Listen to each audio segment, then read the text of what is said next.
Hello, vintage drum collectors. Welcome to VintageDrumsTalk.com, the projects and restorations page. As you can see before me is a real nightmare. This was just sent to me. Actually, it's not as bad as it looks, really. These exploded calfskin heads can always be kind of scary looking, but really, just take them off and we're going to replace them. It's not bad. But it looks like everything is here, really. This is actually a Ludwig & Ludwig 1920s professional model. 10 lugs, 10 tube lugs, very rusted tension rods.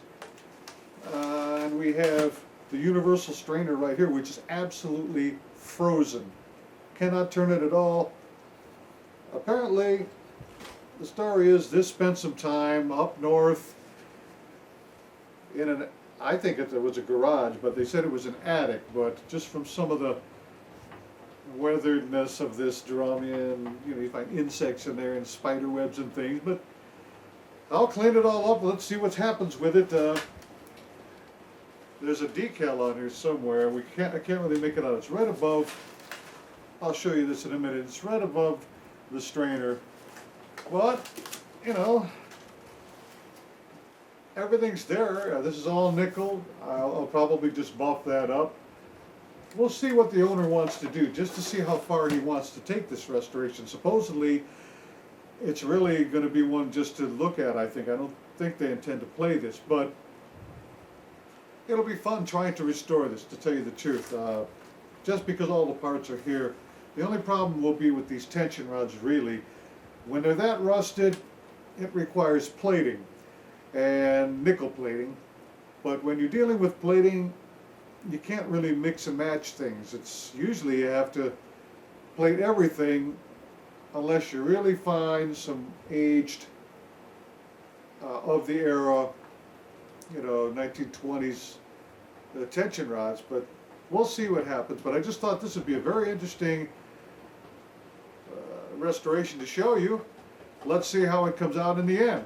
Stick around, check back, VintageDrumsTalk.com. All right, everybody, now let's take a look at this restoration. It's been a few weeks since I last talked to you and showed this to you. Spent some hard time working on it, but it's time for the big reveal. Let's see what we've got here. Here it comes. There you have it, folks. A 1927 Ludwig & Ludwig 6.5 professional model, fully restored. I'm pretty pleased with how it came out. It's not the same drum. It's another one of those restorations that, you really feel that you did a worthwhile job. It was worthwhile doing. Let's go over it a little bit. We had to do everything. We really had to address every piece of this drum, okay? All the hardware, the shell, the strainer, even the snare wires, everything. So let's start with the metal work that we did on it.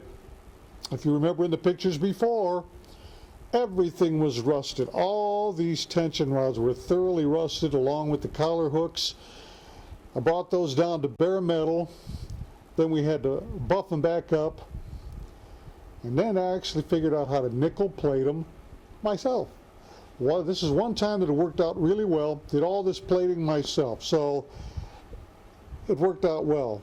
The tube lugs look so much prettier, and the neat thing about this is that the hoops are a little more difficult to nickel plate. Okay, so I couldn't do as good a job on them as I did here, so we left them a little bit antiqued, which adds to the age. It's appropriately aged then. Did all the shell work,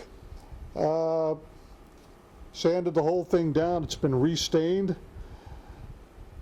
in a light walnut, actually. I also redid, we had to free up the strainer, which was totally, absolutely frozen, totally rusted out. Looked like it came up from a shipwreck. Well, you saw it in the pictures before, but here it is now. Works fine. That also got nickeled or plated. Came out really nice. Here's something kind of cool. Now the customer I wanted to keep it as original as he could. So that means he wanted gut snares, all right?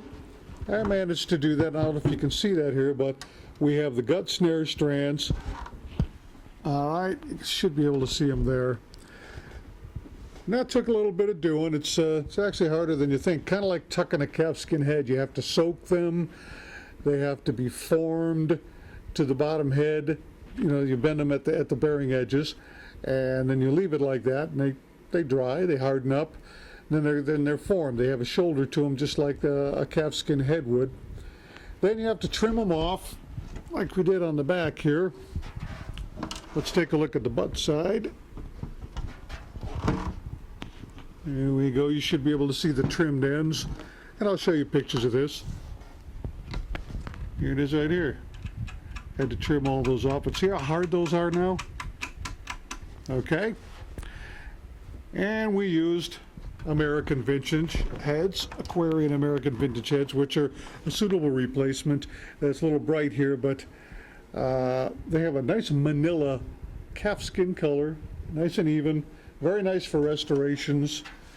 Check out the badge. I got a nice picture of that too. Badge cleaned up nicely, and he wanted the whole thing to be buffed up. Normally I would leave a badge a little less bright than that, but still, very nice restoration. I'm pleased with it, and I'm sure the customer will be too.